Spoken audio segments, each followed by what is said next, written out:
नमस्कार, आप देख रहे हैं खबर उत्तर प्रदेश। मैं हूं गौरांगी गुप्ता। बात करेंगे आज की खबरों की, लेकिन उससे पहले एक नजर सुर्खियों पर। योगी सरकार ने पेरेंट्स के खाते में भेजे यूनिफॉर्म बैग के पैसे। 1.18 करोड़ छात्रों को पहुंचाया फायदा।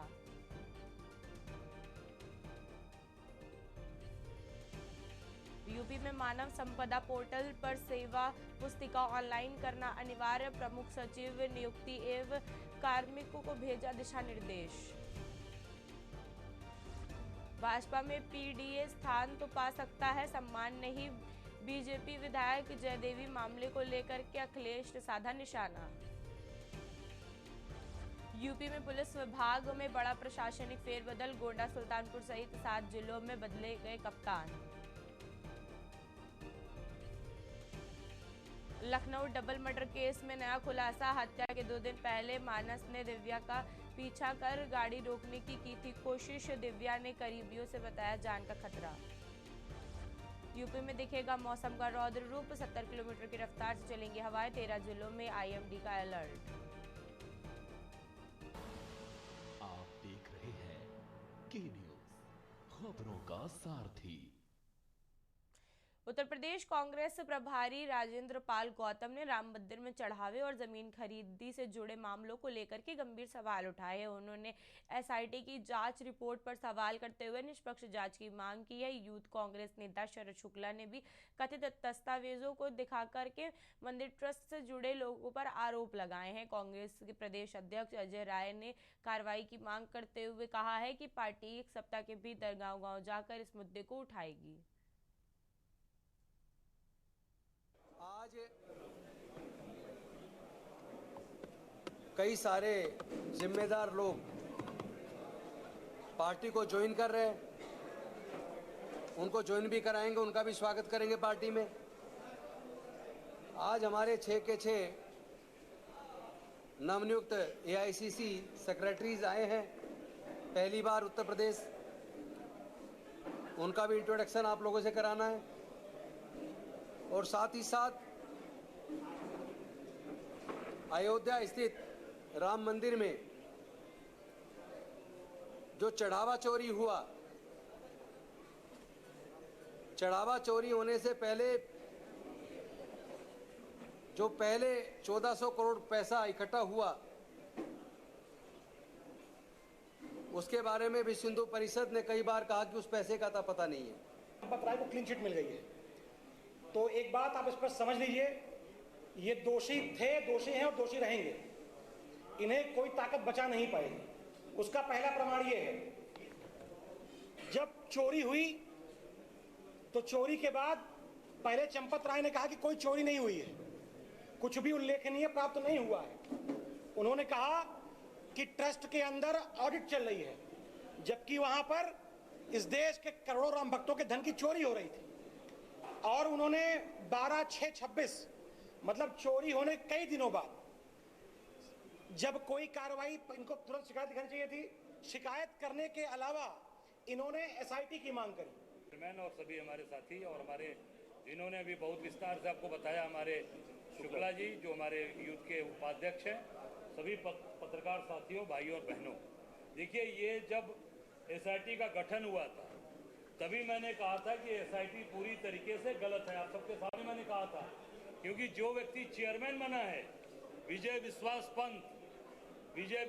पंत, प्रयागराज में जब स्टैंपेड हुआ, भगदड़ हुई थी महाकुंभ में, इसी व्यक्ति ने कहा था सुबह भोर में कि उठो उठो, सवेरा हो गया है, अमृत वर्षा होने वाली है, आप लोग जाइए, जाकर तुरंत स्नान करिए।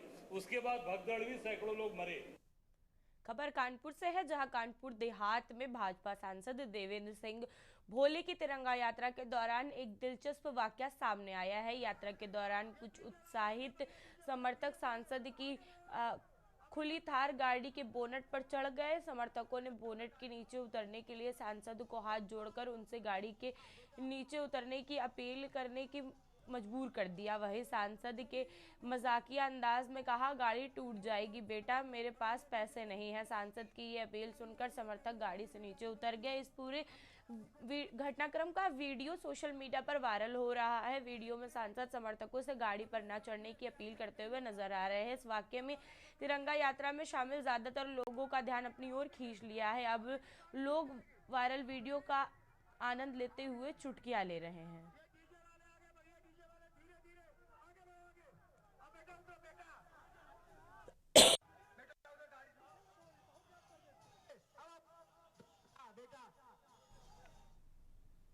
खबर कानपुर देहात से है, जहां जिला चिकित्सालय अकबरपुर को सीएसआई के तहत 30 केवीए का जनरेटर मिला है। इंफ्रास्ट्रक्चर एलाय स्टील के सहयोग से मिले जनरेटर का जिलाधिकारी कपिल सिंह ने उद्घाटन किया है। इससे अस्पताल में बिजली व्यवस्था और चिकित्सा सेवाओं में संचालन में मदद मिलेगी। इसी दौरान रक्तदान शिविर का भी शुभारंभ किया गया, जिसमें सीडीओ विधान जायसवाल ने मेडिकल कॉलेज के प्राचार्य डॉक्टर अमरीश गुप्ता से रक्तदान किया। वहीं पर डीएम ने अस्पताल का निरीक्षण करके विद्युत, स्वच्छता, दवा जांच और उपचार व्यवस्था के बेहतर रखने के लिए निर्देश दिए हैं। उन्होंने मरीजों से मुलाकात करके उनका हाल जाना और फल वितरण किए।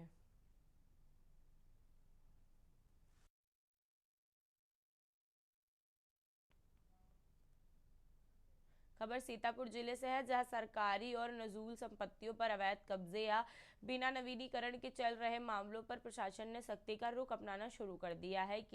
इसी कड़ी में तहसील प्रशासन ने शहर के बीचों बीच में स्थित एक बेशकीमती नजूल भूमि पर बड़ा एक्शन लिया है। प्रशासन ने अनोखे अंदाज में ढोल नगाड़े बजवाकर मौके पर डीएम कोर्ट के जरिए सार्वजनिक नोटिस चस्पा किया है, जिसके बाद में इलाके में हड़कंप मच गया है। अवगत कराना आप लोगों को कि पुलिस अधीक्षक महोदय का एक पत्र आया था जिलाधिकारी महोदय को। कुछ थाने से संबंधित कुछ ऑफिसेज बिल्डिंग बननी है, कुछ साइबर सेल केंद्र बनना है। इसी क्रम में उनके द्वारा भूमि मांगी गई थी। और यहाँ आज ये ग्राम है छावनी कदीम, गाटा संख्या 343 है, जिसका भूखंड संख्या है 1504/1, 1504/2, 1504/3, 1504/4, 1505, 1506। इसमें आज जिलाधिकारी महोदय के न्यायालय से एक सूचना जारी हुई है, सार्वजनिक सूचना है, और उसमें ये बताया गया है कि जो ज़मीनें खाली हैं, लगभग 8 बीघा ज़मीन है, खाली पाई गई हैं। इसमें किसी प्रकार की किसी को आपत्ति है, अगर किसी का हित है, तो वो जिलाधिकारी महोदय के न्यायालय में 7 सितंबर को उपस्थित होकर अपना पक्ष, अपनी आपत्ति प्रस्तुत कर सकता है।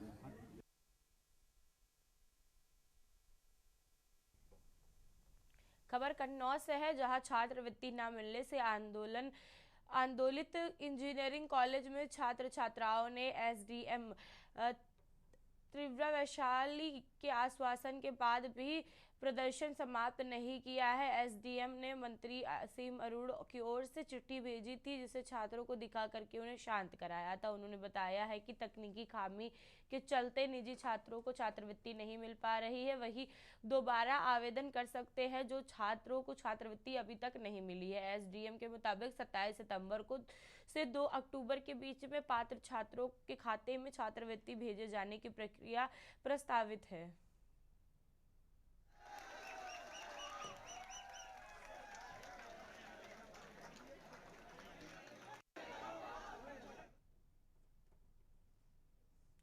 चंदौली जिले के प्रशासनिक कसावट और शिक्षा व्यवस्था को बेहतर बनाने के उद्देश्य से जिलाधिकारी चंद्रमोहन गर्ग ने पुलिस अधीक्षक आकाश पटेल के धरहर स्थित कस्तूरबा गांधी बालिका विद्यालय का औचक निरीक्षण किया है। इसी दौरान अधिकारियों ने अचानक पहुंचकर मौके पर विद्यालय प्रशासन में हड़कंप मच गया था। वहीं पर छात्राओं में खासकर उत्साह देखा गया। निरीक्षण के दौरान डीएम और एसपी ने कक्षाओं में जाकर के सीधे छात्राओं से वार्तालाप किया। उन्होंने छात्राओं से पठन पाठन की स्थिति की जानकारी ली और शिक्षा की गुणवत्ता पर भी परखा गया। वहीं पर इस अनौपचारिक बातचीत के दौरान छात्रों ने बिना किसी झिझक के बेबाकी से अधिकारियों के सामने अपनी बातें रखी और विद्यालय से जुड़ी समस्याओं को भी बताया। आज मैं और एसपी साहब कस्तूरबा गांधी बालिका विद्यालय सकलडीहा में आए हैं। आज का पर्पज़ निरीक्षण से ज़्यादा बच्चों के साथ इंटरेक्ट करना था। यहाँ पे जो हमारे बच्चे पढ़ रहे हैं, बच्चियाँ पढ़ रही हैं, उनसे हमने और एसपी साहब ने इंटरेक्ट किया एंड बच्चों से बात की गई कि क्या उनके बच्चों ने बहुत सारे सवाल पूछे करियर को लेकर के, या उनके क्या एम्बिशंस या उनके गोल हैं। खबर औरैया की है, जहां कोतवाली परिसर में नवीन निर्माण अनूप वाटिका का डीजी कानपुर जोन के अनूप कुलश्रेष्ठ ने शुभारंभ किया है। इस दौरान डीआईजी कानपुर रेंज यमुना प्रसाद और एसपी औरैया अभिषेक भारती मौजूद रहे। पुलिस परिसर को स्वच्छ, हरा भरा और सकारात्मक बनाने के उद्देश्य से इस वाटिका का विकास किया गया है। वहीं ऑपरेशन कन्विक्शन के तहत पंचमुखी मंदिर दोराहे हत्याकांड प्रभावी पैरवी पर 10 दोषियों को उम्र कैद की सजा दिलवाने वाली पुलिस टीम और अभियोजन टीम को भी सम्मानित किया गया है। जिला शासकीय अधिवक्ता अभिषेक मिश्रा, डीजी सी अपराध चंद्रभूषण तिवारी समेत 4 लोगों को प्रशस्ति पत्र देकर के सम्मानित किया गया।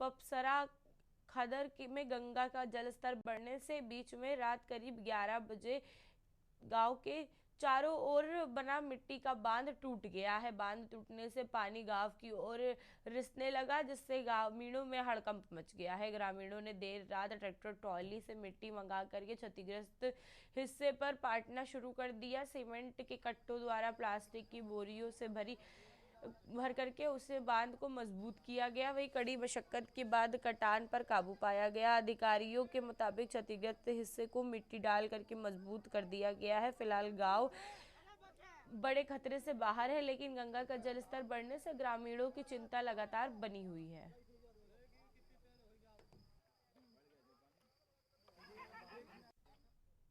महोबा शहर कोतवाली क्षेत्र के पस्तौर गली स्थित चित्रगुप्त मंदिर में 70 वर्षीय श्याम सुंदर त्रिपाठी का शव संदिग्ध परिस्थितियों में फंदे से लटका मिला है। सूचना पर पहुंची पुलिस ने शव को कब्जे में लेकर के उसे पोस्टमार्टम के लिए भेज दिया है। मौके पर एक सुसाइड नोट भी बरामद हुआ है, जिसकी जांच की जा रही है। बताया जा रहा है कि श्याम सुंदर सहकारी सहमति से सचिव पद पर सेवानिवृत्त थे और वह रोजाना मंदिर में पूजा करने जाते थे। आत्महत्या के कारणों का फिलहाल पता नहीं चल सका है।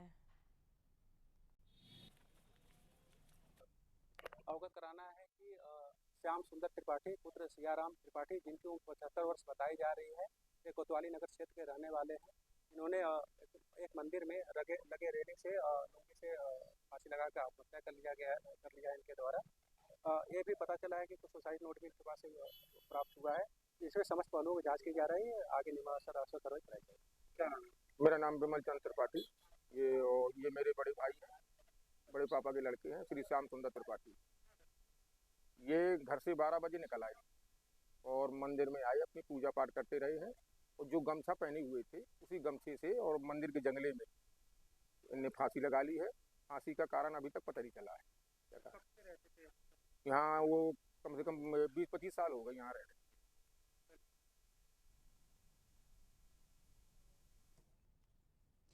खबर हमीरपुर से है, जहां जिला अधिकारी अभिषेक गोयल के निर्देश पर विद्यालयों में लापरवाही बरतने वाले प्रधानाचार्यों के खिलाफ बड़ी कार्रवाई की गई है। वहीं 4 प्रधानाध्यापिकाओं को भी निलंबित कर दिया गया है, जबकि 9 को कारण बताओ नोटिस जारी किया गया है। विद्यालयों में भोजन की गुणवत्ता और बच्चों की कम उपस्थिति को लेकर के निरीक्षण के बाद ये कार्रवाई की गई है। शिकायत मिलने पर जिलाधिकारी ने जांच के निर्देश दिए हैं। मुख्य विकास अधिकारी अरुण कुमार सिंह ने कार्रवाई की जानकारी दी है। प्रधान अध्यापकों पर हुई कार्रवाई से शिक्षकों में हड़कंप मच गया है।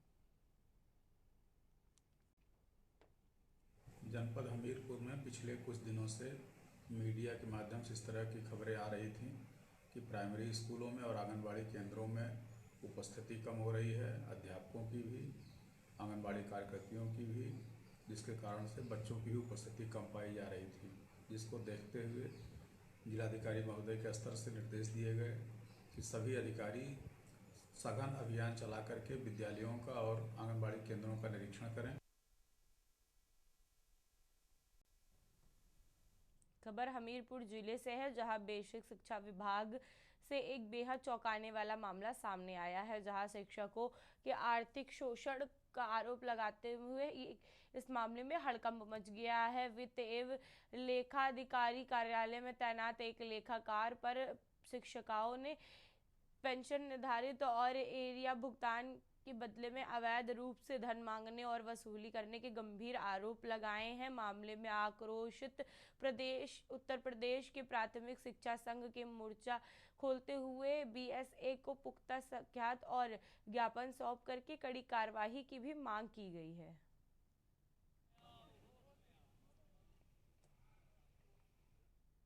खबर मुरादाबाद से है, जहां संभल स्थित हरिहर नगर में जलाभिषेक करने जा रहे शिव सैनिकों को पुलिस प्रशासन ने बुधवार बाजार क्षेत्र में रोक दिया है। बड़ी संख्या में कार्यकर्ताओं के पहुंचने के बाद पुलिस ने बैरिकेडिंग करके उन्हें आगे बढ़ने से रोका, जिससे हंगामे की स्थिति बन गई थी। कार्रवाई के दौरान कई शिव सैनिकों को हिरासत में ले लिया गया और गिरफ्तारियां भी की गई है। कानून व्यवस्था बनाए रखने के लिए मौके पर भारी पुलिस तैनात रही। हरिहर मंदिर पिछले 24 साल से हम लोग लगे हुए हैं। इस बार हमारे राष्ट्रीय नेतृत्व द्वारा माननीय राजेश दुबे जी, प्रदेश के पश्चिम उत्तर प्रदेश के प्रभारी माननीय महेश अरोड़ा जी, उत्तरांचल के प्रभारी उप प्रमुख माननीय रुपिंदर नागर जी, माननीय हमारे पंकज पाठक जी और विभिन्न जनपदों से हमारे शिव सैनिक भाई और हमारे शिवसेना की पूरी टीम, हम लोगों ने 3 दिन पहले भी ज्ञापन दिया प्रशासन को संभल में जाकर, और संभल पुलिस से भी हम लोगों ने विधिवत तरीके से बात करी और हमने यही बात कही कि 11 जने 21 जने हमारे विधिवत तरीके से बुलाए जाएं। खबर प्रयागराज से है, जहां शहर में भीषण जल भराव के मामले में इलाहाबाद हाईकोर्ट ने सख्त रुख अपनाते हुए नगर आयुक्त सहित डीएम को न्यायालय में तलब किया है। वहीं कोर्ट ने 48 घंटे के भीतर जल भराव क्षेत्रों में पानी निकालने के आदेश दिए हैं। जल भराव से व्यापारिक गतिविधियां और न्यायिक कार्य प्रभावित हो रहे हैं। वहीं हाईकोर्ट ने चिंता जताई है कि मामले में कोर्ट ने स्वतः संज्ञान लिया है। दूसरी तरफ पत्थर गिरजाघर सिविल लाइन की ओर समाजवादी पार्टी कार्यकर्ताओं ने प्रदर्शन करके जल भराव को लेकर भाजपा पर निशाना साधा है और प्रयागराज को जलराज नगर घोषित करने की मांग की है। प्रदर्शनकारियों ने महाकुंभ के दौरान हुए खर्चा फंड को भी लेकर के सवाल उठाए हैं। भारतीय जनता पार्टी की ट्रिपल इंजन की सरकार कुंभ के नाम पर हजारों हजार करोड़ रुपए जकार करके पूरे महानगर और जिले को बर्बाद करने का काम किया है। आज पूरा शहर जलमग्न है, लोगों का जीना दूभर हो गया है, लोग अपने घरों से निकल नहीं पा रहे हैं और उत्तर प्रदेश और देश की भारतीय जनता पार्टी की सरकार और जिला प्रशासन के कान में जूं नहीं रेंग रही है।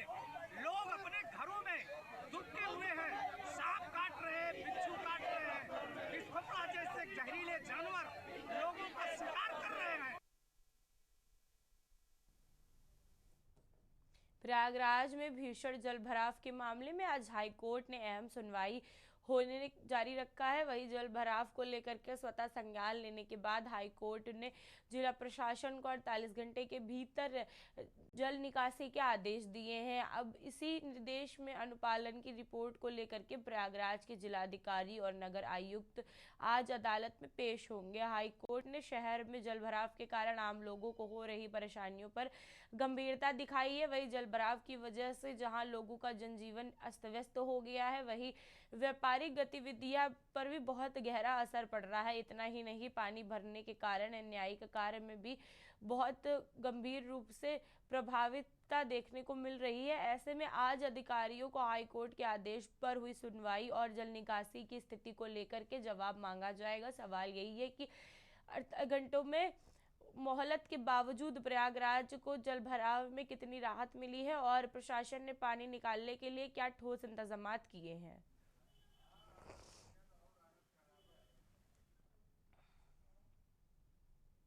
खबर हरदोई से है, जहां बेनीगंज कोतवाली क्षेत्र में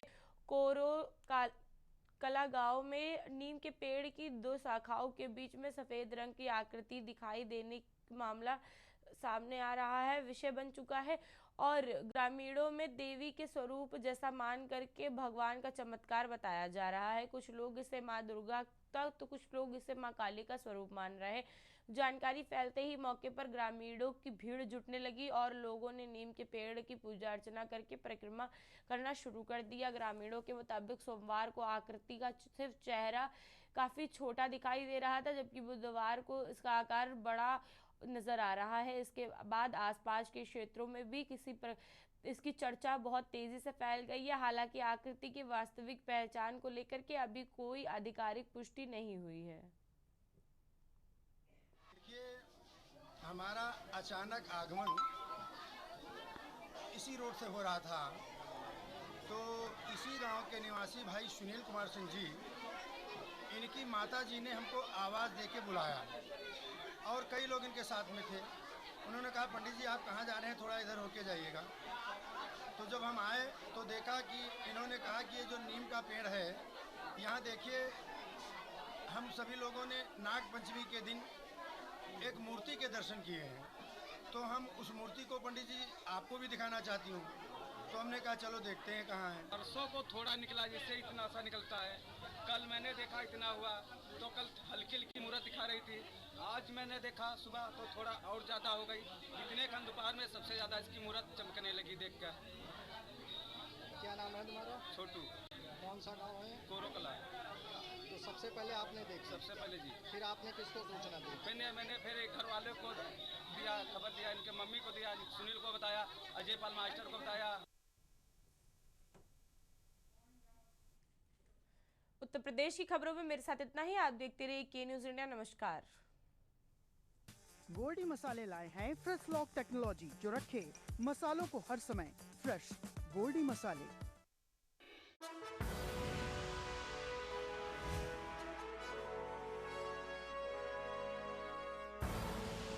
आप देख रहे हैं के न्यूज़, खबरों का